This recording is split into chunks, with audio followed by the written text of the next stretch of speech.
इसमें 100 बार जले तब भी वही मिट्टी का ढेला, रूह एक बार जलेगी तो भी वो कुंदन होगी। नमस्कार, मैं मनीष कुमार एक बार फिर आपके सामने कुछ नया लेकर आया हूँ। एक बार फिर आपके सामने आज एक गजल से रूबरू कराने जा रहा हूँ। रूह देखी है कभी, इस गजल का नाम है। एक छोटी सी गजल आपको बहुत कुछ सिखाएगी। मेरा मकसद यह है कि शब्द सबसे ज्यादा आपके पास हो, मेरे पास हो, हम सबके पास हो, क्योंकि जब आप लिटरेचर पढ़ते हैं तो आपके पास अधिक शब्द नहीं होंगे तो आप आगे नहीं बढ़ सकते। इसलिए मैं आपको हमेशा बताता हूं कि आप गजलों या कहानियों को पढ़ते रहिए या छोटी छोटी कविताओं को भी पढ़ना शुरू कर दीजिए।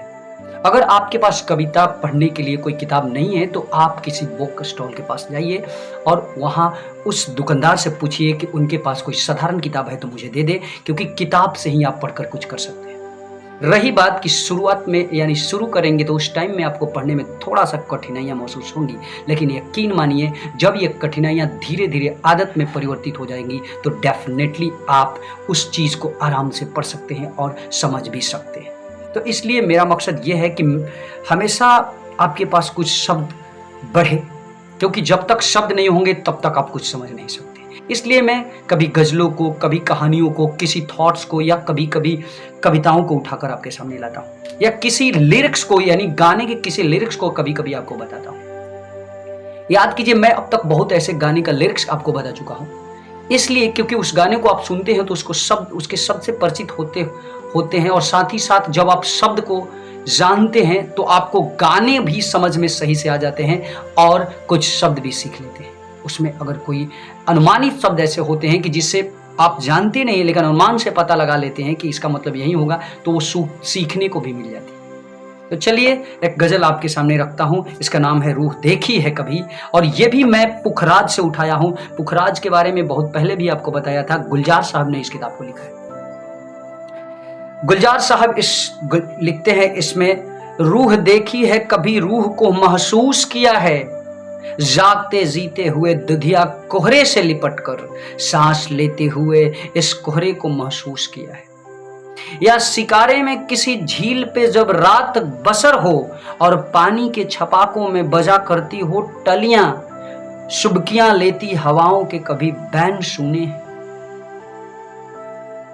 आगे लिखते हैं कि 14वीं रात के बर्फाब से एक चांद को जब ढेर से साए पकड़ने के लिए भगाते हैं, तुमने साहिल पे खड़े गिरजे की दीवार से लगकर अपनी गहनाती हुई कोख को महसूस किया है, जिसमें 100 बार जले तब भी वही मिट्टी का ढेला, रूह एक बार जलेगी तो वो कुंदन होगी। रूह देखी है कभी, रूह को महसूस किया जाता है।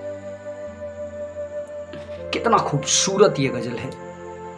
रही बात कि गुलजार साहब को अगर पढ़ते हैं तो आप नॉर्मल धुन में पढ़ना शुरू कीजिए, क्योंकि जब आप नॉर्मल धुन में गुलजार साहब को नहीं पढ़ेंगे तो मजा नहीं आएगा। गुलजार साहब ऐसे बहुत प्रसिद्ध किताबों को भी अगर नरेट किए हैं तो आप YouTube पे भी देख लीजिएगा, वो बिल्कुल नॉर्मल आवाज में किए हैं, क्योंकि उनका बोलने का जो शैली था अलग था, और लिखते थे तो ऐसा लगता था अगर कोई व्यक्ति उनको पहले सुन लिया हो और उनकी लिखी हुई किसी थॉट्स को या किसी कविता, किसी गजल को पढ़ता हो तो उसे ऐसा महसूस होगा कि मैं बिल्कुल इनसे गुलजार साहब की ही आवाज में पढ़ रहा हूं। ये खासियत है गुलजार साहब में। भारतीय जगत में, हिंदी जगत के मशहूर राइटरों में एक, यानी कि राइटरों में एक गिने जाने वाले गुलजार का नाम हमेशा अमर रहेगा, और अमर उनकी लिखी हुई हर चीज अमर थी, अमर है और अमर रहेगी। और जब तक ये जिएंगे, मेरे तरफ से यही है कि मैं भगवान से प्रार्थना करता हूं कि इसी तरह से हिंदी जगत को भी कुछ लिखते जाएं। चलिए बस आज के लिए इतना ही। एक बार फिर आपके सामने कुछ नया लेकर जरूर आऊंगा। मुझे दीजिए इजाजत। नमस्कार, जय हिंद।